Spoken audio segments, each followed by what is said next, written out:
Assalamualaikum warahmatullahi wabarakatuh. Shalom, salam sejahtera bagi kita semua. Perkenalkan nama saya Daniel Amalalase dengan NIM channel D024040. Pada hari ini saya ingin mempresentasikan mengenai konsep dasar akuntansi perpajakan. Sebelumnya mohon maaf, saat ini sedang mengalami trouble kamera, jadi saya tidak bisa menunjukkan wajah saya. Di sini bisa nampak, tidak bisa menunjukkan kamera karena ada trouble dalam kamera. Baik, ha- pada hari ini saya akan mempresentasikan tentang konsep dasar akuntansi pajak. Langsung saja, latar belakangnya. Latar belakang. Akuntansi pajak merupakan salah satu cabang ilmu akuntansi yang memiliki peranan penting dalam dunia usaha maupun pemerintah. Dalam praktiknya, setiap entitas bisnis tidak hanya diwajibkan menyusun laporan keuangan berdasarkan standar akuntansi keuangan, tapi juga harus memenuhi kewajiban perpajakan sesuai dengan peraturan perundang-undangan yang berlaku. Konsep dasar akuntansi pajak diperlukan agar perusahaan mampu memahami dan menerapkan perlakuan akuntansi yang sesuai dengan ketentuan perpajakan. Karakteristik informasi dalam laporan keuangan. Agar laporan keuangan bermanfaat bagi pengguna, informasi yang disajikan harus memiliki karakteristik kualitas tertentu.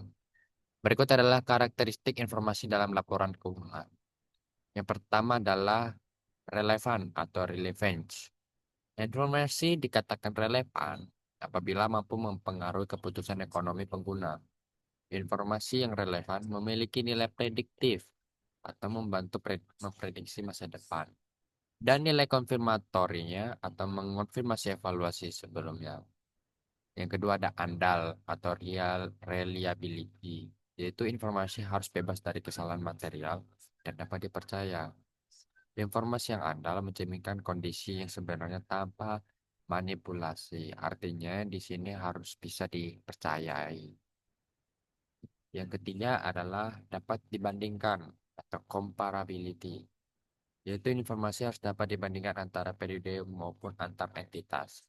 Hal ini memungkinkan pengguna ini untuk menilai kinerja perusahaan dari waktu ke waktu. Yang keempat, dapat dipahami atau understandability. Informasi harus disajikan secara jelas dan mudah dipahami oleh pengguna yang memiliki pengetahuan memadai tentang bisnis dan akuntansi. Jadi berikut adalah 4 dari karakteristik informasi dalam laporan keuangan. Itu pertama ada relevan, yang kedua ada andal, yang ketiga dapat dibandingkan, yang keempat adalah dapat dipahami. Selanjutnya ada materi tentang akuntansi perpajakan. Jadi apa itu sih akuntansi perpajakan? Akuntansi perpajakan adalah proses pencatatan, penggolongan, pengiktisaran, dan pelaporan transaksi keuangan yang berkaitan dengan kewajiban perpajakan sesuai dengan peraturan perundang-undang perpajakan yang berlaku. Lalu, lalu tujuan utamanya akuntansi perpajakan itu apa? Yang pertama, sebagai penentu besarnya pajak yang terutang. Yang kedua, dapat menyajikan informasi perpajakan secara benar dan lengkap. Yang ketiga, menghindari kesalahan dalam pelaporan pajak. Yang keempat, membantu manajemen dalam perencanaan pajak atau tax planning. Dalam praktiknya, sering sekali terjadi perbedaan antara laba menurut akuntansi komersial dan laba menurut fiskal.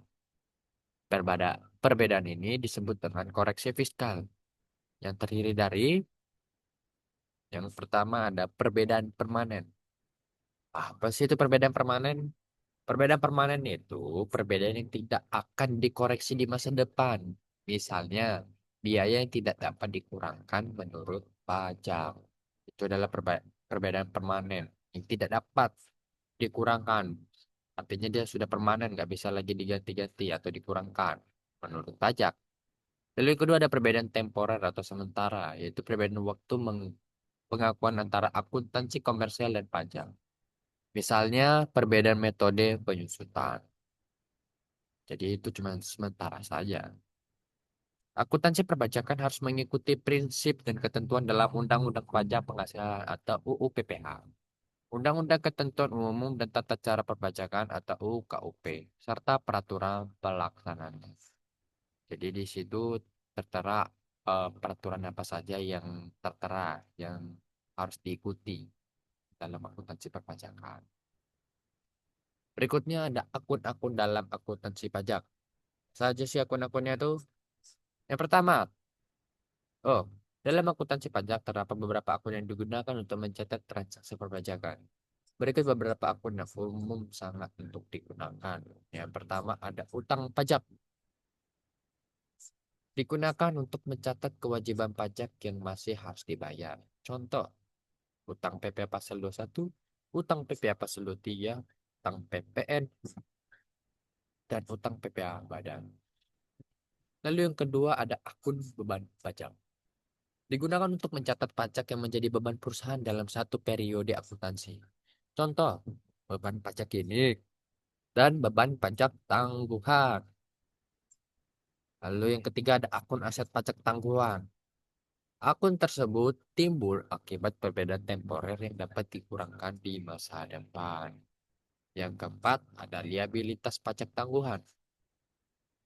Akun tersebut timbul akibat perbedaan temporer yang menyebabkan pajak terutang di masa depan. Lalu yang terakhir ada pajak dibayar muka.